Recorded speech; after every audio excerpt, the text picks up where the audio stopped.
Bonsoir, bonsoir à tous. C'est pas beau ce que fait Messaoud Benterki de le dénoncer. On est bien obligé de se nourrir pour être performant tous les soirs dans Viva Africa, tous les soirs après les matchs. Après le dernier match sur Canal Plus Sport, on va débriefer ensemble cette nouvelle journée de Coupe d'Afrique des Nations, évoquer les grands rendez-vous de demain. Patrick Mboma vient de rejoindre François Zawi. On parlera également du fameux rendez-vous de mercredi.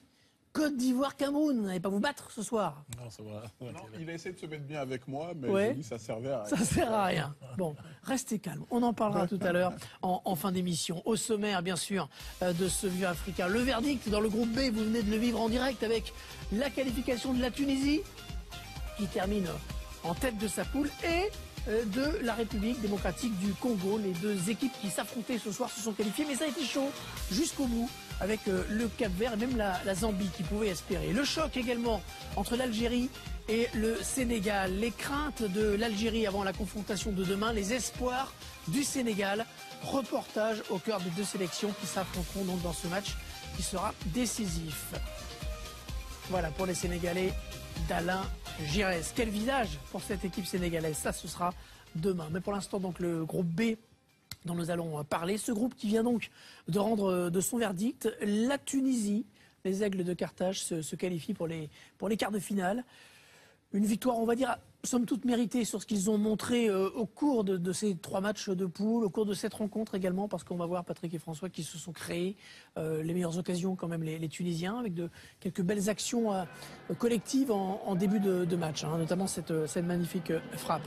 Oui, je suis d'accord avec vous que dans l'ensemble, on peut considérer que la Tunisie s'est le mieux comportée et cette première place n'est pas du tout volée.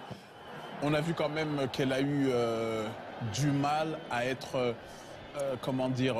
performante dans son jeu, performante offensivement, parce que ça manquait très souvent de changement de rythme, même si on voit de belles choses, notamment par Chiraoui en règle générale. Il y a du talent quand même devant, hein, entre Chiraoui, ou Akeshi. Enfin, il y a du talent offensif, hein, François. Il y a beaucoup de talent. Ce qui manque, c'est vraiment l'efficacité, parce qu'on voit vraiment. Regardez ce beau jeu à 3, il y a le jeu à 3, il y a le débordement.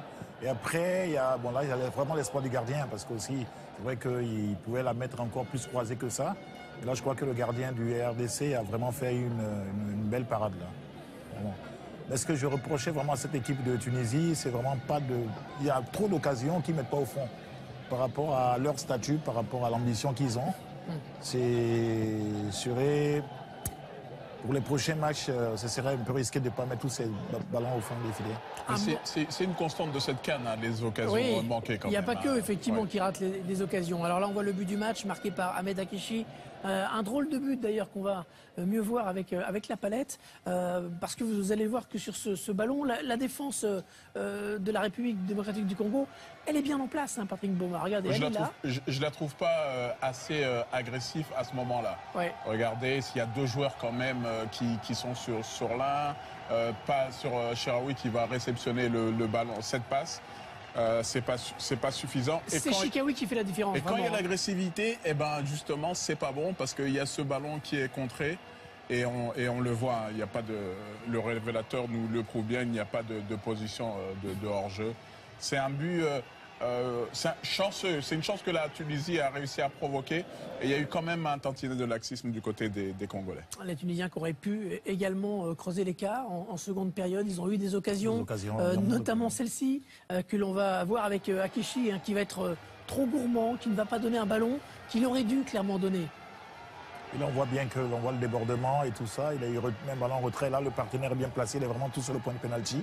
Bon, un attaquant qui tire, il ne faut pas souvent l'en vouloir, mais là, la palette montre bien qu'il fallait vraiment faire la passe, donner à celui qui était le mieux placé.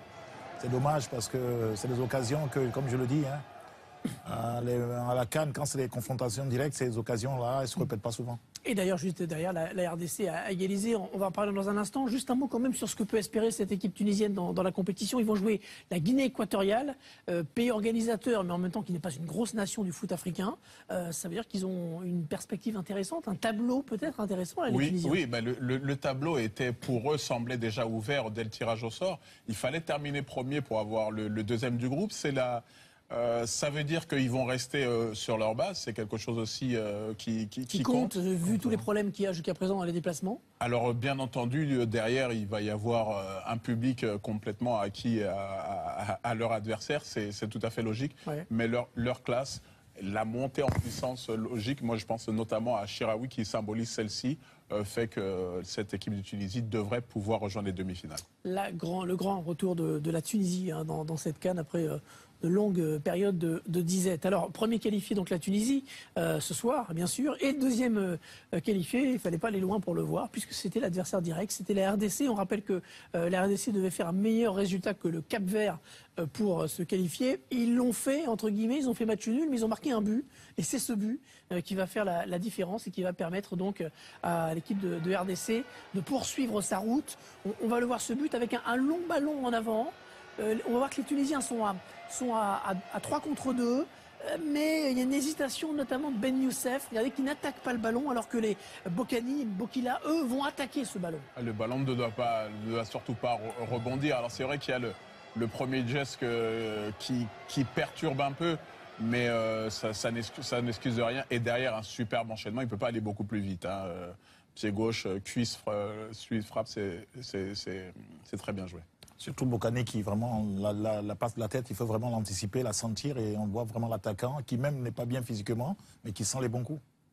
La RDC, maintenant qu'il y a eu ce passage, on va dire, par le petit trou de la serrure, ils peuvent espérer quelque chose. On reparlera bien sûr de la formidable affiche, ce quart de finale, ouais. Congo-Congo, RDC Congo-Brazza, qui va enflammer vraiment le fleuve Congo. Avec notamment Claude Leroy qui connaît bien l'adversaire du jour pour l'avoir entraîné il y a peu de temps. L'exploit du Congo, hein, quand même, rappelons-le, sortir premier des poules avec 7 points, je ne suis pas sûr que tout le monde aurait prévu cela. Un vrai, effectivement, il y a à peu près 6 km. Hein, on va en reparler tout à l'heure. On va se pencher sur ce derby entre les deux Congos. Mais restons sur ce groupe, avec donc et le Cap-Vert et la Zambie, qui ont espéré jusqu'aux toutes dernières secondes. Hein, s'il y avait eu un but dans ce Cap-Vert-Zambie en fin de match, d'un côté comme de l'autre, il qualifiait l'équipe qui le marquait. Match qui a été joué à un moment donné dans des conditions apocalyptiques. Et on a vu que les pelouses du Guinée équatoriale épongeaient bien, absorbaient bien, parce que on n'aurait jamais imaginé que le match se termine dans d'aussi bonnes conditions lorsqu'on a vu les conditions au début de seconde période. Je vous propose de revenir un petit peu sur le match avec Romain Grimaud, avec José-Pierre Fanfan qui viennent de le commenter.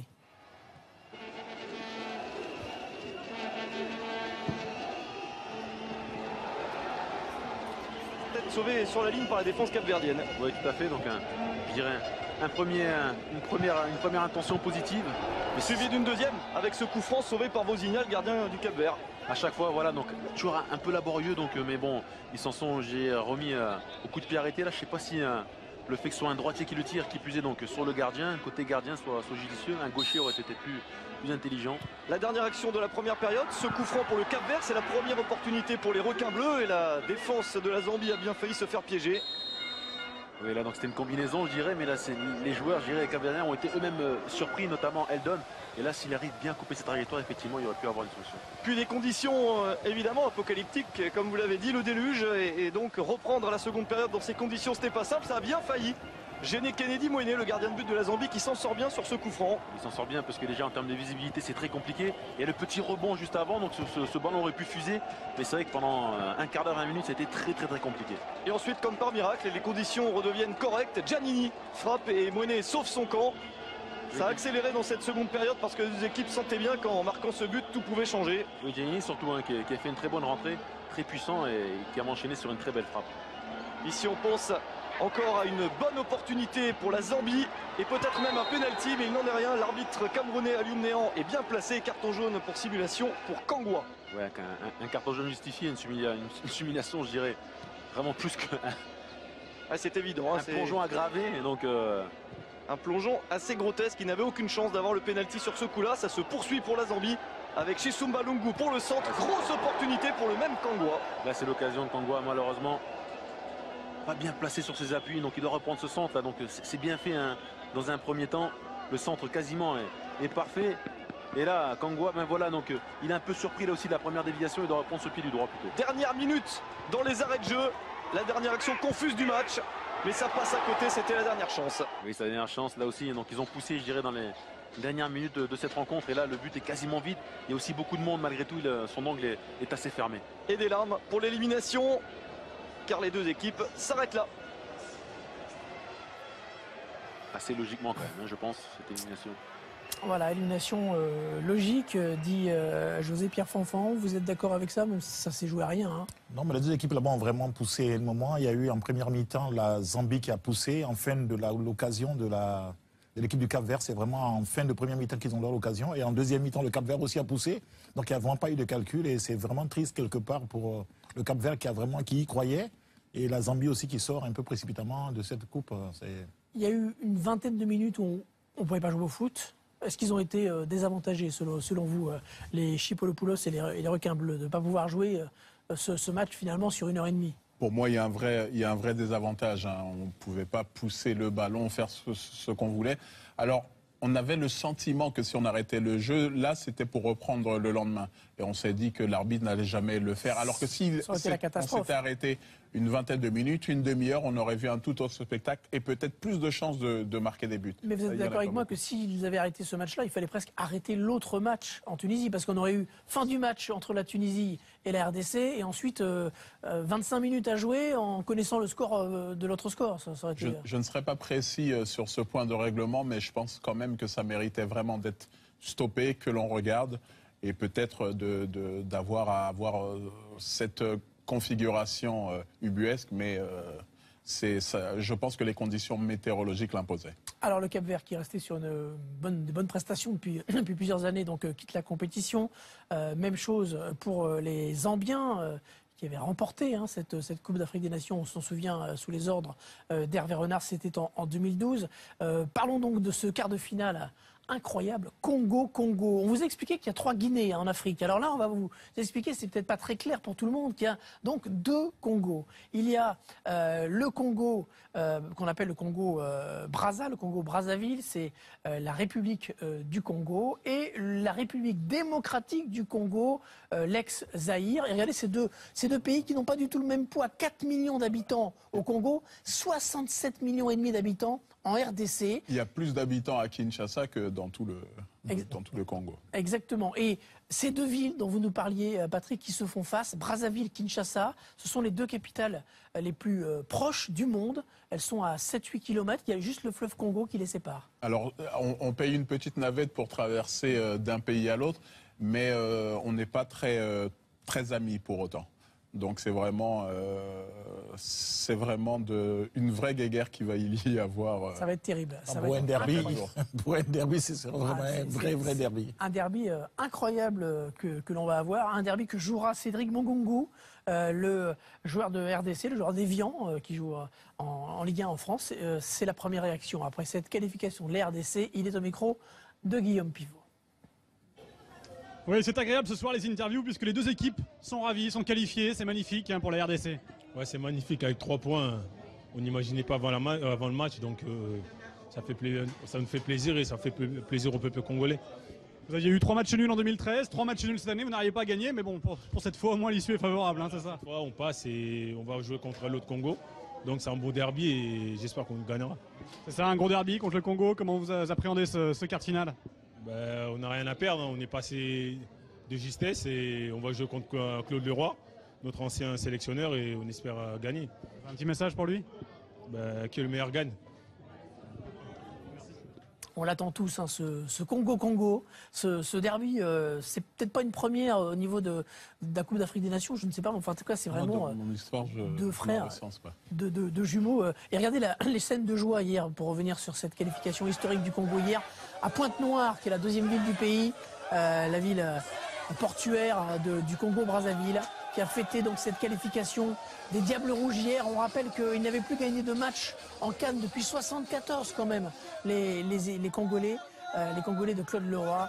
Et non seulement ils ont gagné des matchs, mais ils se qualifient pour ces quarts de finale. C'est extraordinaire. 7e qualification pour les quarts de finale dans la carrière de Claude Leroy, qui en est à sa 8e participation. Vous vouliez me parler des langues Oui, il y a quand même, outre le français, il y a une langue commune qui est le lingala. Donc, ce qui fait qu'il y a vraiment un rapprochement qui fait que ce sera vraiment un duel. C'est des cousins. En gros, ils s'aiment pas parce qu'ils se ressemblent, comme souvent dans plein de pays. En général, on n'aime pas ceux qui nous ressemblent. J'entends une musique. Serait-ce Phil Darwin? Est-ce qu'il serait... il est congolais ou congolais? Congolais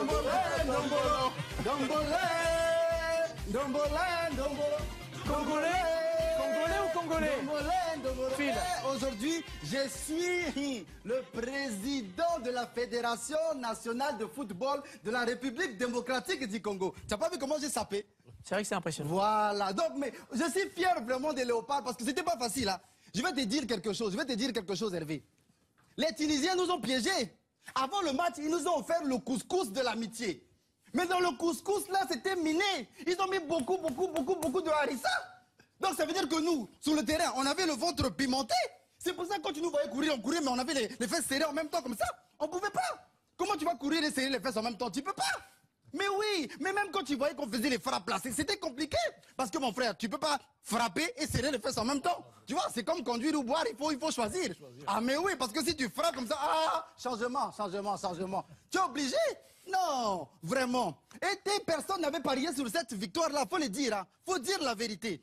Parce qu'on parle que de la défaite de la République démocratique du Congo. Oui, je vois dans les journaux, oui, dans les années 80, on faisait des mauvaises Coupes d'Afrique. Mais ça, c'était pas nous, ça, c'était le Zaïre. Nous, c'est la République démocratique du Congo. Congo-Kinshasa. C'est que les gens oublient, ils parlent pas des victoires, mais en 94, Hervé, nous là, on a gagné la Coupe du Monde de football, mais personne ne le rappelle pourquoi. La Coupe du Monde de foot? Mais oui, en 94. Oui. On s'appelait comment nous? C'était le Congo-Brésil? Ah ouais, mais oui, vous changez souvent de nom. Là. Ah mais oui, mais il faut s'adapter à la mode. Mais c'est ça. Tout qu'on fait aujourd'hui, bon, même en 98, on a failli s'appeler Congo-France, mais bon, comme le Congo-Brésil était déjà qualifié en finale, on ne voulait pas jouer contre nous-mêmes, quoi. Non, faut dire aujourd'hui, c'est vraiment un derby. Le Congo-Brazzaville. On va se battre face à face sur le ring. Mais ça ne sera pas seulement le football. Ça sera un match de football, un match de la SAP, un match de Ndombolo. Ndombolo. Ça sera ça. Voilà. Kinshasa contre Brazzaville. Mais Brazzaville, là, c'est un quartier de Kinshasa. C'est combien? 4 millions? Nous, c'est quand on va en boîte de nuit, on est 4 millions dans une boîte. Ils vont faire quoi? C'est David contre Goliath. Comment ils vont faire? Hein? Non, faut arrêter. Juste pour finir. Brazzaville, Kinshasa, les deux capitales les plus rapprochées du monde. Mais après la défaite de Brazzaville, là, ça sera les deux capitales les plus éloignées du monde. Ndombolo,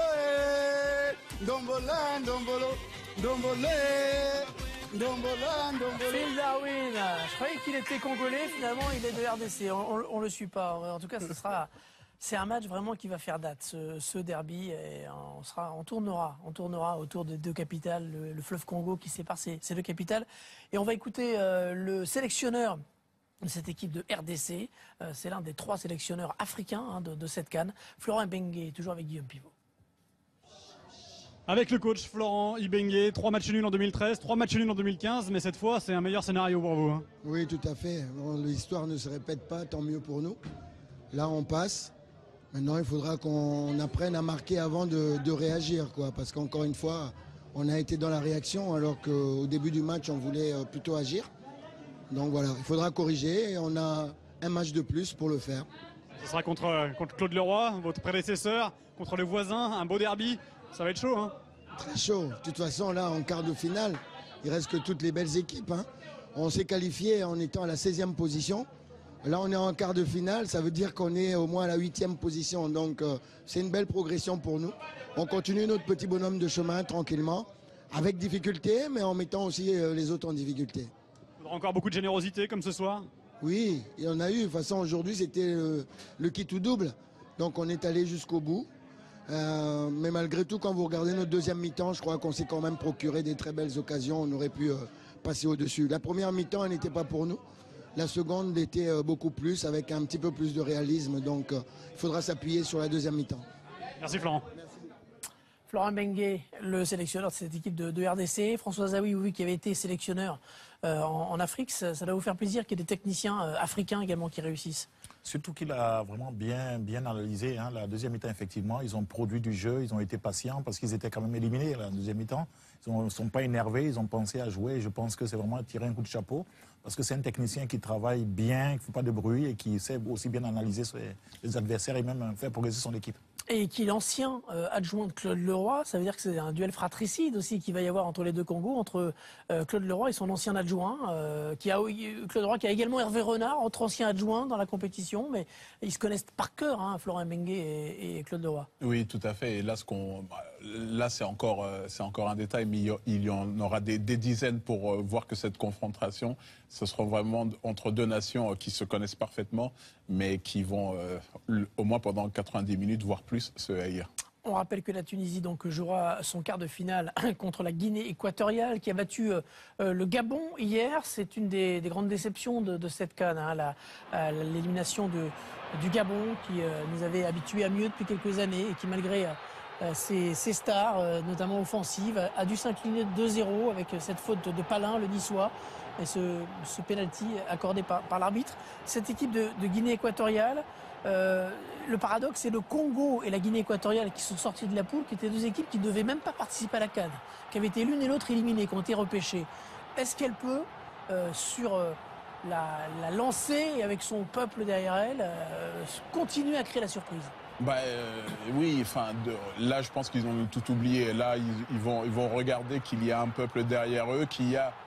Moi, je parlais d'une euphorie lors du premier match. Je ne les voyais pas se qualifier. Ils sont là. Il y a toujours cette euphorie, mais qui laisse place aussi à du jeu, des intentions. On les voit ici. Rien à dire contre un Gabon qui était censé être le favori de ce match. Donc il va falloir maintenant les respecter comme il se doit. La joie de cette équipe de Guinée équatoriale et la joie de Vieira et Londouala, c'était hier également. Écoutez.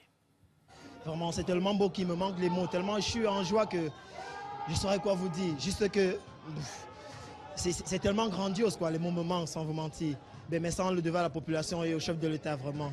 Il a tout fait pour qu'on joue la CAN, déjà que nous n'étions pas qualifiés. Bon, il fallait qu'on lui fasse cela comme un cadeau, quoi. Déjà, nous avions en tête que nous n'avons rien à perdre. On jouait sans pression. On voulait juste faire plaisir et en mettant dans le mental, quoi, qu'il fallait tout donner, vu que c'était une finale pour nous. Alors la Guinée équatoriale jouera contre la Tunisie, où aura lieu ce match, a priori à Ebébine, mais d'après nos informations, la Guinée équatoriale serait peut-être en train d'essayer d'obtenir de la CAF un changement de domiciliation du match pour jouer à Bata, pour des raisons de sécurité, et on comprend aussi pour des raisons de public, parce qu'il n'y a que 5000 places dans le stade des Bébéines. Ils seraient en train d'essayer de voir s'il n'y aurait pas moyen de changer avec le Congo. Je ne suis pas sûr que le Congo soit volontaire. Claude Leroy, à qui on apprenait cette information qui reste encore hypothétique, disait, j'en ai pas entendu parler, mais en tout cas, s'ils veulent venir à Bata, ok, mais nous on reste à Bata. Jouons les 2 matchs à Bata.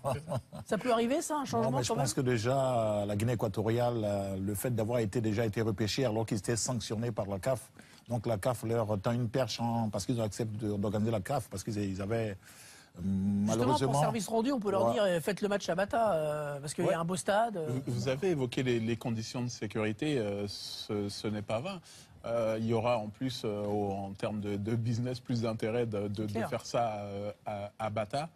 Cela dit, il reste encore le problème des matchs. Il y a toujours eu 2 matchs par stade depuis le début. Non, c'est pas le souci. Mais on a vu la météo. Oui, si jamais il pleut. On arrivait à avoir ça et qu'on fasse jouer le match derrière comme ça, parce qu'il y aura 3 heures entre les 2 coups d'envoi. Une heure entre les 2 coups d'envoi. Enfin, entre la fin du match et le coup d'envoi suivant. Je préfère si on fait 1 heure entre le coup d'envoi, parce qu'on ne sait pas si ça va se terminer au bout de. Si avec 1 heure, il y aurait les matchs qui se chevaucheraient là avec 44 joueurs en même temps, ce serait un peu, ce serait plus compliqué. Bon, en tout cas, où ça se jouera, on a vu beaucoup de choses bien. sur le continent, c'est pas impossible. On ne sait jamais, mais on va écouter Georges Lekens, l'entraîneur belge de cette équipe tunisienne. Lui, où que ça se joue, il est content de jouer la Guinée équatoriale dans ces quarts de finale. Écoutez-le, c'est avec Guillaume Pirot. Essayer aussi de nous qualifier. On sait qu'ils ont une équipe qui est bien équilibrée et qui a une très bonne vitesse devant. Et ce ne sera pas évident, non. Comme tous les matchs, ils ne sont pas évidents. Ouais. le match jusqu'à maintenant que j'ai vu, hier, ils ont fait une performance fantastique. Et j'avoue que plus qu'on a attendu, et certainement, je suis très content pour le pays. De l'autre côté, sur l'autre match, on est adversaire et on veut aussi se qualifier. Ce sera un match très difficile avec tout le public, vous savez comment ça va. Mais je suis assez confiant. Je suis un homme qui essaie d'être toujours positif dans n'importe quelle circonstance. Et je suis très content qu'on soit dans le quart de finale. Le sélectionneur belge des Aigles de Carthage tunisien qualifié donc pour les quarts de finale. On a déjà 4 équipes, 4 nations qualifiées pour ces quarts de finale. Demain, on saura qui de l'Algérie, du Sénégal, du Ghana, voire de l'Afrique du Sud, qui a encore une petite chance, rejoindra les 4 premiers qualifiés en quart de finale. Le Sénégal, vous le voyez, en position de force, mais attention, parce qu'il y a ce duel entre le Sénégal et l'Algérie qui pourrait faire de la casse d'un côté comme de l'autre. Les Algériens sont inquiets. Le but qu'ils ont encaissé à la toute dernière seconde face au Ghana les ont mis dans une situation extrêmement périlleuse, difficile, d'autant que l'atmosphère n'est pas toujours sereine autour de la sélection des Fennecs. Regardez ce reportage signé Vincent Raduro et Mathieu Darnon.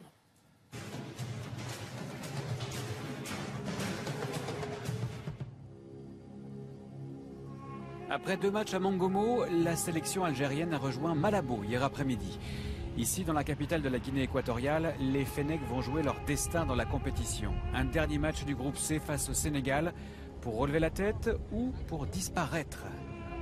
Hier soir, les hommes de Gourcuff se sont entraînés dans le petit stade de Rebola, dans la banlieue de la capitale. Une session suivie par toute une myriade de journalistes algériens venus pour enquêter sur une éventuelle crise au sein du groupe. On a beaucoup parlé ces derniers temps dans la presse. Les rumeurs disaient que le groupe est divisé, qu'il y a des clans. Je sais pas, la presse a raconté tellement de choses, surtout en Algérie. Donc voilà, moi personnellement, je lis plus la presse depuis un petit moment. Comment le doute s'est-il installé? Tout a commencé par une victoire en trompe-l'œil, 3-1 face à l'Afrique du Sud. Mais quand on y repense, on se souvient par exemple que Mboli a sauvé l'Algérie en première période. On se souvient aussi que c'est l'Afrique du Sud qui avait ouvert le score. Magnifiquement joué jusqu'au bout de la part des Bafana. On se souvient encore de ce pénalty manqué qui aurait pu permettre aux Sud-Africains de mener 2-0. Alors bien sûr, les Fennecs ont réussi à renverser la vapeur, mais c'est tout de même ce qu'on appelle une victoire dans la douleur et dans la chaleur, d'où ces critiques des journalistes algériens. L'équipe nationale aurait pu venir ici un peu plus tôt pour s'acclimater, s'adapter avec l'environnement de l'Afrique équatoriale, de la Guinée équatoriale. Et puis il y a eu ce match contre le Ghana qui aurait pu assurer la qualification de l'Algérie en cas de succès. Les Fennecs se sont montrés un peu plus convaincants, mais ils se sont fait surprendre bêtement dans les arrêts de jeu. Et long ballon vers Asamoah Gyan face à Parmigiani, la vitesse d'Asamoah Gyan dans la surface de réparation. Piqué dans les arrêts de jeu, l'Algérie. La défaite est cruelle mais finalement assez logique. Le coach, lui, pointe encore un problème d'adaptation aux conditions de jeu. Sur un terrain qui est très très difficile, où on ne peut pas enchaîner des passes, on est en insécurité complète et ça on a énormément de mal à s'adapter. Il y a aussi l'aspect physique parce que il y a 35 degrés, donc toutes les courses deviennent pénibles. Des joueurs qui ont du mal certainement à évoluer à leur meilleur niveau. Je pense que Yacine Brahimi est dans ce cas-là, donc c'est des joueurs qui sont aussi bien sûr très importants pour que l'équipe d'Algérie soit compétitive. Brahimi, le maître à jouer de l'Algérie, forcément au centre de toutes les attentions. Brahimi qui ne veut même pas penser à une élimination prématurée. Si on passe, tout sera oublié et on se penchera sur le quart de finale. Et voilà, et bien sûr que si on passe pas, mais ça passe pas par ma tête, voilà, parce que je suis vraiment déterminé et j'espère vraiment qu'on passera. Attention à l'Algérie face au Sénégal. Islam Slimani est forfait, victime d'une élongation. Vous avez entendu le sujet de Vincent Raduro et Mathieu Darnon, ces rumeurs de tension. C'est assez fréquent, ce genre de rumeurs dans la presse algérienne. On parle de Soudani, de Bouguera qui ferait un petit peu la tête. À votre avis, on est dans la... Il y a beaucoup de journalistes... algérien. C'est toujours le record. Je pense que même à la Coupe du Monde, ils étaient plus nombreux que les autres. Il y a beaucoup de pression. Il y a aussi des histoires qu'on leur raconte. Donc il faut faire attention à ne pas tomber dans ce piège éventuellement. C'est peut-être vrai aussi, on ne sait pas. Bon, je pense que Christian Gourcuff a démenti, bien sûr. Mais enfin, je pense que l'Algérie est encore dans sa Coupe du Monde. C'est-à-dire qu'ils ne sont pas dans la Coupe d'Afrique, ils sont encore dans le fait de dire dans les stades de la Coupe du Monde, on doit reproduire. Et là, ils doivent oublier la Coupe d'Afrique. C'est vraiment une autre compétition, c'est un autre contexte, c'est vraiment une autre réalité. Et si demain l'Algérie ne veut pas être surprise, il faut vraiment que les joueurs comprennent que là, ils ne sont plus au Brésil, ils sont en Afrique et en Guinée équatoriale.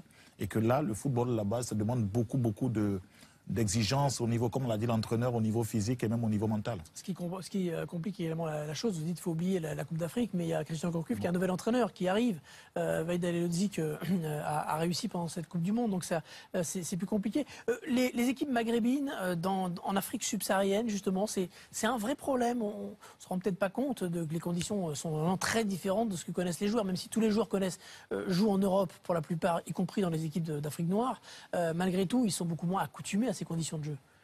Je suis d'accord avec vous, ils sont beaucoup moins accoutumés et en général, on se sert souvent, quand ce sont des matchs, vous savez, on joue le dimanche, ils arrivent 2 jours avant, on se sert souvent de ça pour motiver les troupes en disant ils vont avoir du mal et en général, c'est vrai qu'ils ont du mal, ce n'est pas le même type de chaleur qui est plutôt une chaleur sèche et là, elle est plutôt très humide et c'est cette humidité qui leur pose problème. Et vous avez vu que certains journalistes commencent à remettre en cause l'arrivée de la sélection peut-être trop tard. C'est dans tous les pays du monde pareil. Quand ça perd, on dit on aurait dû faire ça et on verra. C'est demain que ça va se jouer. Attention quand même les Algériens parce qu'ils ne sont pas sur une bonne série face au Sénégal. Regardez, le Sénégal a perdu un seul de ses 7 derniers matchs officiels face à l'Algérie. C'est dire si la tâche sera quand même compliquée demain pour les hommes de Christian Gourcuff. Le Sénégal au classement qui a donc un point d'avance. Un point d'avance, c'est fragile mais précieux, ou bien c'est précieux mais fragile, comme vous voulez.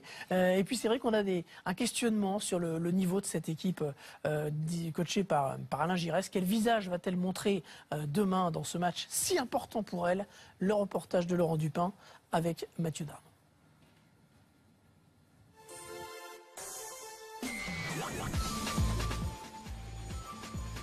Dans l'avion entre Mongomo et Malabo, les Sénégalais et leur sélectionneur Alain Giresse ont sûrement beaucoup pensé à leurs 2 premières prestations. Un match convaincant face au Ghana, remporté 2-1 avec ce but de Moussa Sow dans le temps additionnel.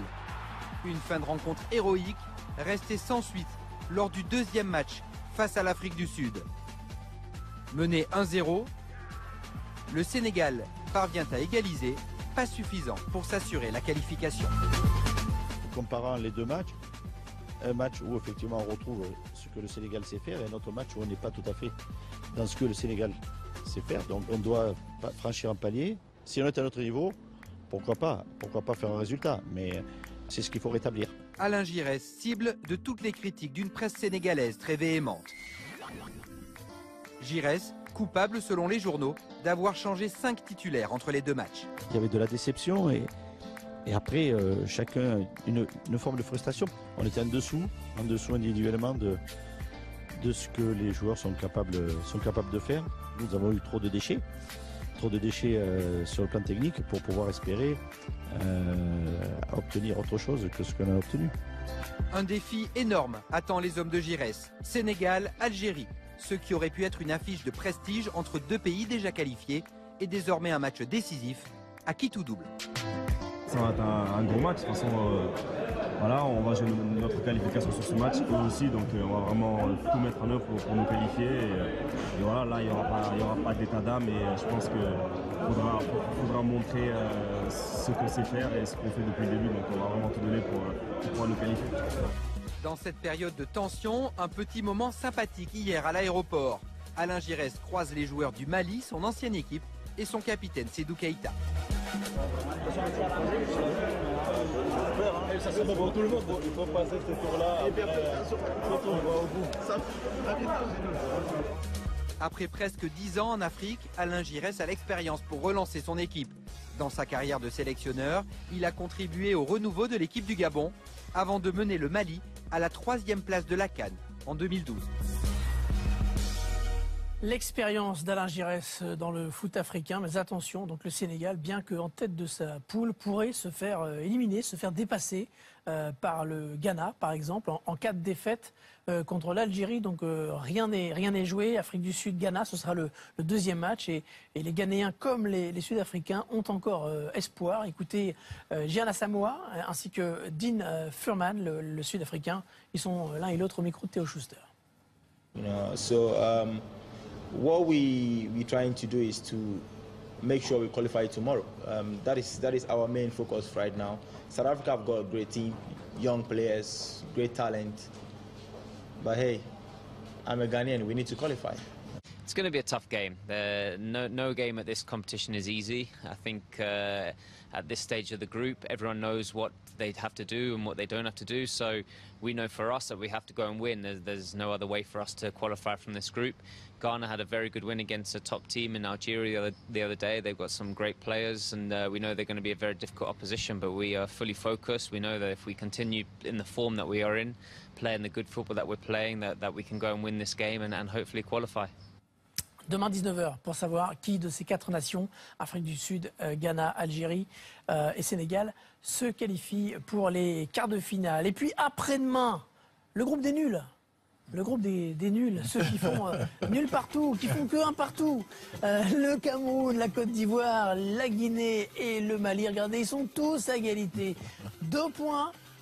Tous marqué le nombre de buts, 2 buts. Si ça reste comme ça, c'est l'ordre alphabétique qui fera passer les équipes. Eh ben non, justement, figurez-vous. On va vous en parler. Ce serait bien pour vous, ça, le Cameroun, l'ordre alphabétique. Mais ce ne sera pas le cas. Est-ce que les Camerounais et les Ivoiriens ont peur? Est-ce que vous faites des cauchemars, Patrick Mboma et François Zawi? Non, c'est vraiment... Bon, ça peut être le groupe D, le groupe où la défaite est interdite, mais je pense que la Côte d'Ivoire et le Cameroun, c'est de grosses nations. C'est des équipes qui ont abordé ces matchs avec beaucoup de... C'est vrai, des tensions autour, mais je pense que ce serait un beau match de football. Et j'espère que la Côte d'Ivoire va gagner. Ambroise Oyongo, le lion indomptable qui avait marqué lors du premier match, qui avait égalisé. On va l'écouter, il est avec Cyril Domenico. La finale, elle a commencé depuis le premier match. Donc c'est un match et on va aborder ce match comme on a abordé le reste des matchs, mais avec plus de concentration et de motivation pour pouvoir, comme je vous l'ai dit tout à l'heure, faire un bon résultat pour passer au second tour. Patrick Mboma, donnez-nous des nouvelles, les Lions indomptables qui se sont entraînés aujourd'hui, bien sûr. Alors, ils sont comment? C'est quoi les dernières news? Vous qui êtes au cœur de cette équipe, vous avez des infos, j'imagine. Oui, alors déjà, on a entendu parler d'une querelle entre Clinton Jane, que l'on n'a pas vu, et Stéphane Biya. Pour avoir interrogé certains, ils n'en ont pas entendu parler. Et c'est vrai que l'opinion voudrait voir Clinton Jay, et je me suis moi-même demandé pourquoi il n'était pas entré lors du deuxième match, parce qu'on avait le sentiment qu'il pouvait apporter quelque chose. Alors comme il a été un tueur d'éléphants en qualification, peut-être qu'on va le remettre. Parce que les deux équipes étaient ensemble, effectivement, dans leur groupe de qualification, et que le Cameroun avait étrillé la Côte d'Ivoire. La Côte d'Ivoire avait étrillé. Non, le Cameroun avait étrillé la Côte d'Ivoire 4-1. Hervé Renard, l'entraîneur des éléphants, ne l'a pas oublié. Écoutez-le, il fait notamment allusion à ce match. C'est un match très difficile. C'est contre une bonne équipe du Cameroun. On les avait dans notre pool de qualification pour cette Coupe d'Afrique. Ça vous a pas super réussi? Oui, on s'est fait... on a pris une petite raclée à Yaoundé, mais au mois de septembre, alors que beaucoup de joueurs ne jouaient pas dans leur club. Le contexte était difficile, donc voilà. Maintenant, on a eu une meilleure prestation à Abidjan pour le dernier match de qualification. Ça ne sera pas facile, mais on a toutes nos chances. Il y a un ticket pour les quarts de finale à obtenir. Je pense que ce n'est pas difficile à comprendre. Il n'y aura pas de long discours. Je pense que ces joueurs sont capables, dans des moments comme cela, de relever leur niveau, et je suis persuadé qu'ils vont le faire. Choc de géant entre les éléphants et les lions. Mais tout joueur, tout entraîneur aimerait vraiment vivre ces moments-là, ces genres de matchs-là. Alors, en cas de match nul, en cas de un partout, par exemple, dans les deux matchs, on va encore se poser la question. On s'est demandé quand même que se passerait-il? Il y aurait une égalité absolument parfaite et Laurent Jaoui a trouvé le règlement. Ce serait bien un tirage au sort effectué par la commission d'organisation. On aurait pu penser que les sanctions administratives, les cartons jaunes, les cartons rouges auraient pu jouer un rôle. Non, ce serait un tirage au sort. On peut imaginer quand même que les équipes vont essayer d'éviter d'en arriver à ces extrémités. En tout cas, ce règlement et cette perspective d'un tirage au sort pour savoir qui va en quart de finale, ça ne plaît pas du tout à notre consultant et au consultant des RFI, Joseph-Antoine Bell.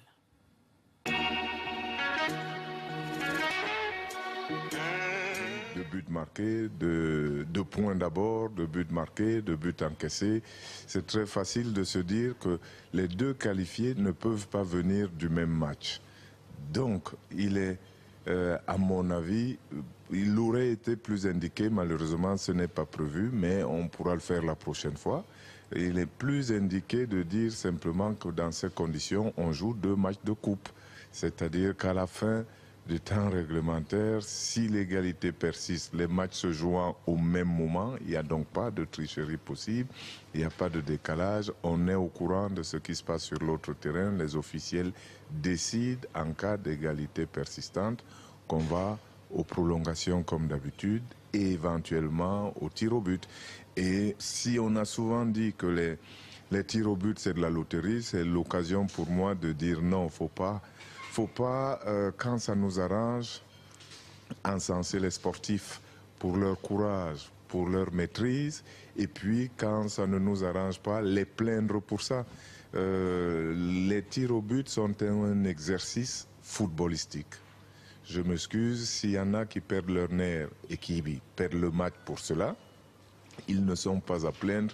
C'est exactement comme lorsque on a joué petit bras au tennis ou petit pied tout simplement qu'on a tremblé et qu'on a raté son occasion de but. Donc si vous ratez un penalty, vous n'êtes pas à plaindre, vous avez raté un penalty. C'est un geste de votre métier et vous devez évidemment payer le prix.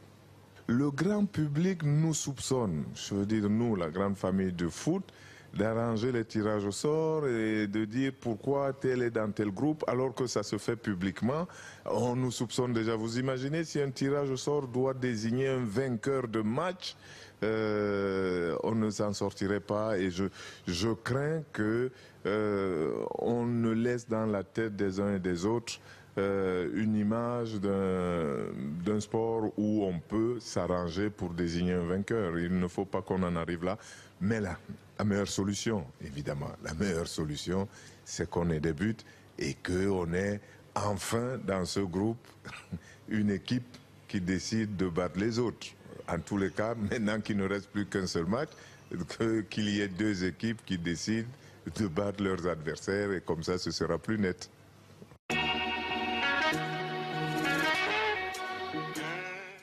On espère que ça se passera comme ça, effectivement. On dit parfois que les tirs au but, c'est une loterie, mais là, ce serait une vraie loterie, un tirage. On ne sait pas comment ça serait, d'ailleurs, ce tirage, comment il se ferait. Moi, je l'ai déjà vécu. Je l'ai vécu à la Coupe d'Afrique en tant que joueur au Maroc. Ouais. Et on a été éliminé, effectivement, par un tirage de 2 boules. On était égalité contre l'Algérie. Ouais. Et on est sorti comme ça, la Côte d'Ivoire, et effectivement, on n'a pas pu le digérer. C'est vrai que là, pour une fois, Bell apporte beaucoup de sagesse, parce que les joueurs, quand ils sont éliminés... Non, pas bon. Je veux dire, parce que Bell est souvent un peu... C'est un sage qui a des convictions. Voilà, là, ouais, qui a des convictions, et ces convictions, il les soutient, même quand des fois... Ouais. Il faut aller au bout, il va au bout de ses convictions. Yep. Mais pour ça, je pense qu'effectivement, être éliminé par des tirages, c'est vraiment difficile à digérer. Bon, peut-être on se dit effectivement dans les 5 dernières minutes, s'il y a un match nul, ils vont tous jouer comme des fous pour essayer de faire sauter le verrou et faire la différence. On revoit les buts, les 2 buts qui comptent ce soir entre la Tunisie et la RDC, l'ouverture du score de Ahmed Akechi pour la Tunisie sur ce beau travail de Chikaoui.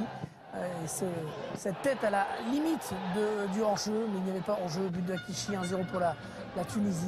Puis l'égalisation pour la RDC, Bokani qui détourne pour Bokila qui marque, et donc la République démocratique du Congo grâce à ce but qui prend son billet pour les quarts de finale. Regardez, Congo-Congo, premier quart, Tunisie, Guinée équatoriale, et pour le reste il faudra attendre demain. Et puisqu'on se posait la question, est-ce qu'il y a déjà eu des précédents entre les 2 Congos, Zahir Oussadi, qui est une bible du foot africain, nous a appelé pour nous dire qu'en 68, il y avait eu la finale de la CAN entre le Zaïre, l'ex-RDC, et le Congo, victoire 3-0 du Zaïre. Et en 72, la RDC avait battu le Congo 2-0, mais le Congo s'était qualifié. Donc, il y avait déjà eu des précédents. Merci à tous les deux. Duel fratricide dans 2 jours. Ne vous écharpez pas d'ici là. Merci à Jérôme Martin, à Laurent Jaoui, à Charlotte Dizeux, à Pascal Mathieu. J+1 à 22h45 tout à l'heure. Et pour patienter, une rediffusion du match entre le Cap-Vert et la Zambie. On se quitte bien sûr avec le ZAP signé Mathieu Manteghetti.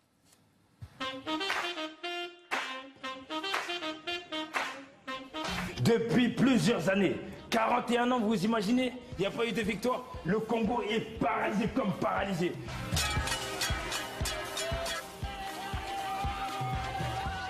On commence les matchs au début des... Au début.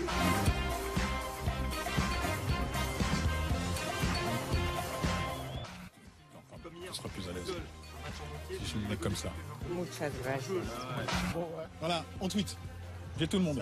Ça tweet.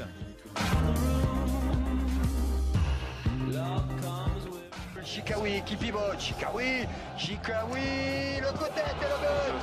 Le but marqué par les Tunisiens avec le travail de Chikawi.